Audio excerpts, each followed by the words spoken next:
চতুর্ভুজের বর্গ নিয়ে কথা বলি। আমরা এখন জানি বর্গটা কি। আমরা বর্গ বলতে বুঝি কি যার সবগুলো সমান, মানে দুইটা বাহুই হয়তো সমান।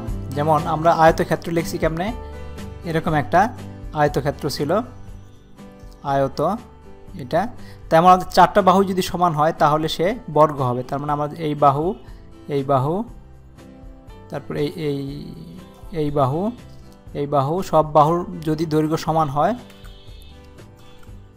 সব বাহুর দৈর্ঘ্য যদি সমান হয় তাহলে আমরা বলবো এটাকে বর্গ।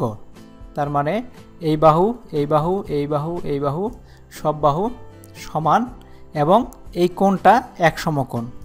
তার মানে আমরা আগে যা শিখেছি, যেরকম আমাদের আয়তক্ষেত্রের সবগুলো বাহু যদি সমান হয় তাহলে সেটা বর্গক্ষেত্র, সেটা হচ্ছে বর্গ।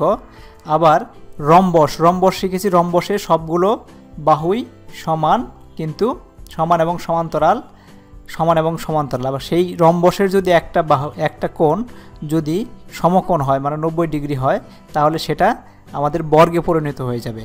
তো একটা সমকোণ হওয়া মানে হচ্ছে সবগুলো কোণই সমকোণ হবে, সবগুলো কোণকেই আমরা সমকোণ হিসেবে দেখব।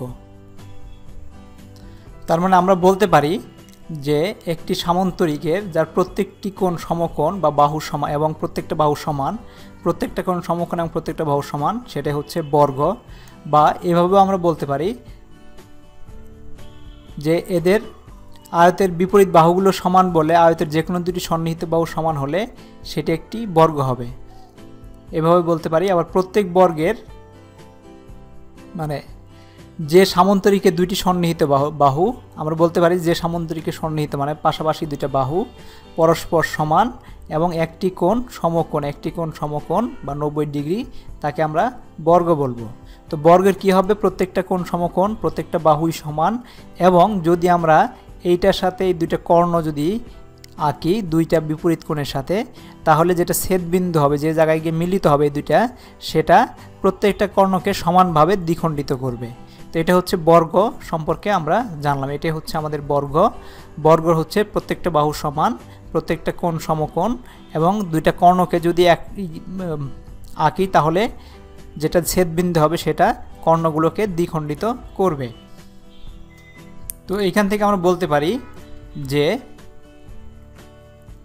একটি আয়তের দুটি সন্নিহিত বাহু সমান, তাই বর্গ। বর্গের যদি সংজ্ঞা বলে যে বর্গ কাকে বলে, তার বলতে পারি যে আয়তের দুইটি সন্নিহিত বাহু মানে পাশাপাশি দুইটা বাহু সমান, তাদেরকে এই সন্নিহিত বাহু মানে একটার উপরে আরেকটা যেটা আছে এটার পাশাপাশি কাছাকাছি যে দুইটা বাহু সমান, তাকে বর্গ।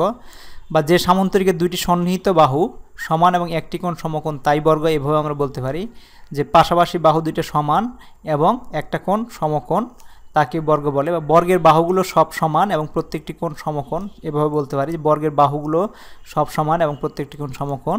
অথবা বলতে পারি বর্গের কর্ণদ্বয় সমান এবং এরা পরস্পরকে সমকোণে সমদ্বিখণ্ডিত করে। মানে এটার যে কর্ণদ্বয় আছে সেটার কর্ণদ্বয় সমান, এই দুইটা কর্ণই সমান হবে এবং এরা পরস্পরকে সমকোণে সমদ্বিখণ্ডিত করে। মানে এটা যখন একটার সাথে আরেকটা দ্বিখণ্ডিত হবে, তো এই যে বাহু এটা হবে 90 ডিগ্রি, এটা হবে 90 ডিগ্রি, এগুলো সবগুলো হবে 90 ডিগ্রি, এটা 90 ডিগ্রি। তো এটাকে আমরা এইভাবে বলতে পারি বর্গের কর্ণদ্বয় সমান এবং এর পরস্পরকে সমকোণে সমদ্বিখণ্ডিত করে। এটাই হলো বর্গ।